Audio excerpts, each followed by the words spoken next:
Hasad. Coba deh lo resapi kalimat ini. Hasad itu kayak lo minum racun, tapi lo berharap orang lain yang mati. Dalam banget kan? Sering banget kita mikir kalau dengki itu ya kejahatan ke orang lain. Padahal nih, realitanya, itu bentuk sabotase diri yang paling ekstrim. Lo yang panas, lo yang hancur, lo yang overthinking nggak bisa tidur mikirin pencapaian orang. Orang yang lo iriin malah lagi santai-santai aja nikmatin hidup. Konyol banget kan jadinya? Oke, biar lebih clear kita pakai definisi kelas berat dari ulama legendaris kita, Imam Al-Ghazali.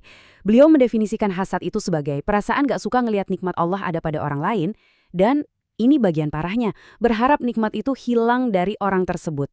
Jadi ini tuh bukan sekedar cemburu biasa ya, para ulama sepakat kalau ini tuh literally penyakit hati yang paling bahaya. Kenapa? Ya karena ada niat jahat di situ, ada harapan supaya orang lain jatuh. Ini level toksik yang benar-benar bisa ngerusak jiwa dan akal sehat kita loh.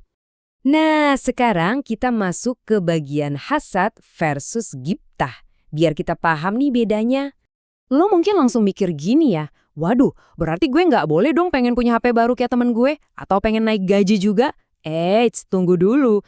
Pengen hal yang bagus itu sah-sah aja kok. Poin krusialnya itu ada di niatnya. Gini perbandingannya. Hasad itu lo berharap nikmat orang lain hilang. Ini yang beracun. Tapi ada yang namanya ghibtoh. Ghibtoh itu lo pengen dapat nikmat yang serupa, tapi tanpa ada setitik pun harapan supaya nikmat orang itu hilang. Ini beda jauh ya. Ghibtoh ini justru diperbolehkan. Pas lo lihat temen sukses, terus lo ngebatin, gila keren banget dia ya, Allah jadikan aku sukses juga kayak dia, tanpa ngurangin rezekinya. Nah, itu kekaguman yang sehat. Malah bisa jadi bensin motivasi lo buat kerja lebih keras kan? Jadi jangan sampai ketuker antara hasad yang menghancurkan sama ghibtoh yang memotivasi. Lanjut, kita lihat gimana efeknya membesar. Api yang membakar amal. Lo pernah mikir nggak sih, kenapa Islam tuh keras banget ngelarang kita buat hasad? Apa cuma sekedar biar kita rukun sama tetangga? Oh, tentu tidak. Taruhannya jauh lebih gede dari itu. Ini nyangkut portofolio akhirat lo nanti. Sabda Nabi Muhammad dari riwayat Abu Daud tuh ngingetin dengan keras banget. Jauhilah hasad, karena hasad memakan kebaikan seperti api memakan kayu bakar. Gila nggak tuh? Coba lo bayangin, lo udah capek-capek bangun tahajud tiap malam, rajin sedekah, puasa sunnah, pokoknya ngumpulin pahala mati-matian. Tiba-tiba ludes kebakar gitu aja cuma karena lo sirik lihat temen beli mobil baru.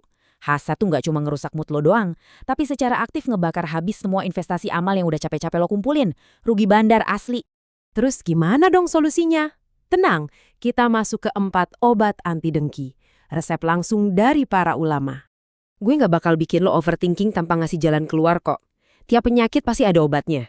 Nah, ulama tuh ngasih kita trik spiritual yang mungkin di awal rasanya ngelawan ego banget, tapi ini life hack yang super ampuh.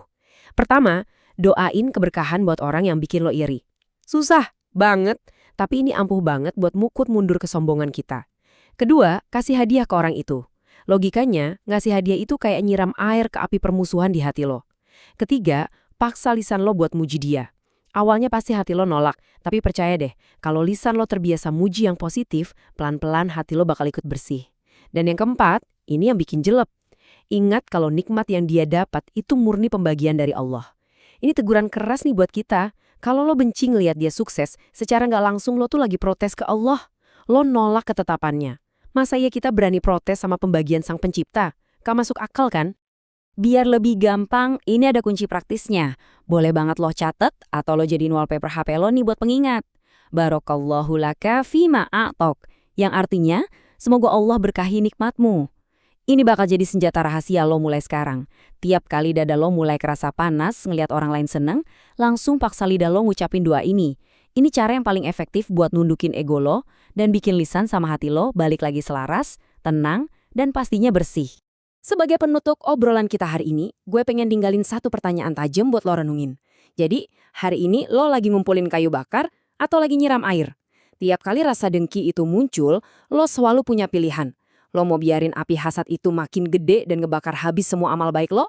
Atau lo mau jelam api itu pakai doa dan keikhlasan buat ngebersihin hati lo? Pilihan itu 100% ada di tangan lo. Thank you udah nyimak bedahan materi ini bareng-bareng. Yuk sama-sama kita jaga hati kita.